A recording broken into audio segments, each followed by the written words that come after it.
এইটা automatically operate হবে। Operate হয়ে করবে কি, এর ভিতরে যে নাইফের মাথাটা আছে এখানে, এটা করবে কি এখান থেকে অপারেট হয়ে এই রশিটারে কেটে দেবে।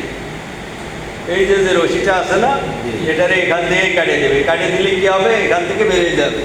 তার মানে এইখানে রশি না, এখানে একটা রাবার জাতীয় জিনিস দিয়ে আটকানো আছে, থ্রেড দেওয়া আছে, ঠিক আছে, থ্রেড দেওয়া আছে, এই যে নাট দিয়ে আটকানো আছে, তাই না, নাট দিয়ে আটকানো আছে। তো এখন এখান থেকে যখন কেটে দিবে ওইটারে, এই ভিতরের ইয়েটাকে রাবার জাতীয়, এখানে রশি দেওয়া আছে, এখানে রাবার টাইপের দেওয়া আছে, এই যে এই এখানে রাবারের সাথে থ্রেড দেওয়া আছে, এখানে এই নাটটা দিয়ে আটকানো আছে, ঠিক আছে। এখন এখান থেকে কেটে দিলে এটা করবে কি, এটা অপারেট হয়ে এটাকে কাটিয়ে দেবে। তখন এই স্প্রিংটা আর কাজ করবে না, যে কারণে এইটা খুলে চলে যাবে, এটা খুলে বাইকে চলে যাবে, তাই না, বাইরে চলে আসবে। তখন এইটা যখন বেরিয়ে আসবে তখন এইটাও বেরিয়ে আসবে। এইটাও উদ্যমমুখী প্রবণতা থাকবে। এখান থেকে করবে কি, ওইটা এটা যখন খুলে যাবে এইটাও তখন নিজে করবে কি, বেরিয়ে চলে আসবে। উপরের দিকে ভাসতে চাইব, এর উপরের অংশ ওয়েট কম, নিচের অংশ ওয়েট বেশি, ব্যাটারি সিস্টেম আর জিপিএস সিস্টেম আছে, যে কারণে সে ওখান থেকে বেরিয়ে এসে পানির উপরে এইভাবে ভাসতে থাকে, ঠিক আছে। পানিতে ঢেউতে দুলুক আর যাই করুক, সে করবে কি, পানির উপরে এসে ভাসতে থাকে আর মেসেজ পাস করবে। এটা একটা মেসেজ পাস করবে, ঠিক আছে। এইটা যখন আমরা কোনো জাহাজ কিনবে, আমরা এটা রেজিস্ট্রেশন করি না, আমরা ট্রেনিং পারপাসে কিনছি, এই জন্য আমরা রেজিস্ট্রেশন করি নাই। কিন্তু একটা জাহাজের মালিক যখন কিনবে জাহাজের জন্যে, তখন সে জাহাজের নামে বিআরটিএতে আমরা যেমন গাড়ির লাইসেন্স করি, তাই না, ওখানে ওইরকম একটা রেজিস্ট্রেশন করা লাগে, তাই না, বিআরটিতে রেজিস্ট্রেশন করা লাগে না, আমরা একটা রেজিস্ট্রেশন নাম্বার থাকবে, গাড়িতে ওই নাম্বারটা দিয়ে দিবে, তাই না। এখন এইটা যখন আমরা রেজিস্ট্রেশন করব, ঠিক আছে, এটা যখন আমরা রেজিস্ট্রেশন করব তখন কী করব, ওইখানে 4-5 হাজার টাকা খরচ নেবে, ঠিক আছে, রেজিস্ট্রেশন নেবে। নেওয়ার পরে কী করবে, ওদের খাতায় আমাদের এই লিস্টটা নামটা উঠায় রাখবে এবং ওইখানে আমাদের জন্য একটা সার্কিট মেনটেন হবে, ঠিক আছে। কোন জায়গার থেকে মেসেজটা আসতেছে সেই মেসেজটা ওইখানে এই নাম্বার থেকে মেসেজ আসবে। এর যে নাম্বারটা আছে, এখানে একটা নাম্বার আছে,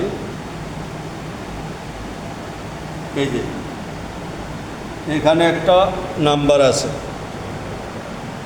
এই নাম্বারের থেকে এই নাম্বার দিয়ে ওরা করবে কি, রেজিস্ট্রেশন দিয়ে রাখবে, ঠিক আছে। রেজিস্ট্রেশন দিয়ে রাখবে, ওই জাহাজের নাম, মালিকের নাম, ঠিকানা সহ, জাহাজের নাম, জাহাজের মালিকের নাম, মোবাইল নাম্বার, টেলিফোন নাম্বার সব সহ এই ঠিকানা দেওয়া থাকবে ওইখানে। যখন ওইখান থেকে কোনো মেসেজ ওইখানে যাবে, ওই মেসেজটা যখন সে পাবে, সেই মেসেজটা পাইয়ে সে করবে কি, ওই মেসেজটাকে সে আবার কি করবে, তার দায়িত্ব আছে সার্চ অ্যান্ড রেস্কিউ সেন্টারে যাবে। এই মেসেজটা সার্চ অ্যান্ড রেস্কিউ সেন্টার বিভিন্ন দেশে বিভিন্ন জায়গায় আছে। আমাদের বাংলাদেশের সার্চ অ্যান্ড রেস্কিউ সেন্টার হচ্ছে ঢাকা আগারগাঁও বিজ্ঞান ও প্রযুক্তি বিশ্ববিদ্যালয়, আগারগাঁও। ওইখানে আসছে আমাদের বাংলাদেশের এসআরসি, মানে সার্চ অ্যান্ড রেস্কিউ সেন্টার। ওইখান থেকে ওইখানে এই নাম্বারটা ওরা এটা মেনটেন করবে এবং ওইখান থেকে ওরা করবে গিয়ে ওই সার্চ অ্যান্ড রেস্কিউ সেন্টারের কাজ হচ্ছে মালিকের সাথে যোগাযোগ, সাধারণত তাই করে, কারণ এটা আপনি ম্যানুয়ালি অপারেট করতে পারেন না, ধরো মালিকের সাথে অপারেট দিয়ে যোগাযোগ করে। আর তারপরে দেখে যে জাহাজটা কোথায় আছে, দেখা গেল যে জাহাজটা এই পিটিআরবি অপারেট হয়েছে, মেসেজও পাওয়া যাচ্ছে, জাহাজটা দেখা গেল যে চট্টগ্রাম বন্দরের ভিতরে আছে, ঠিক আছে। ওরা করবে কি, মালিকের সাথে সমুদ্রের ভিতরে কোনো কথাই নাই, তখন তো তারা মেসেজ কি করবে, তারপরে মালিকের সাথে কন্ট্যাক্ট করে যে আপনার জাহাজটা। যখন মালিক তার জাহাজ সম্বন্ধে তথ্য না দিতে পারে, তখন ধরে নেয় যে এটা মালিকের সাথে যোগাযোগ নাই, দুধের যোগাযোগ নাই, বিচ্ছিন্ন হয়ে গেছে, তখন ধরে নেয় যে জাহাজটা ইমার্জেন্সি এবং এই মেসেজটার গুরুত্ব তখন বেশি আকারে হয়।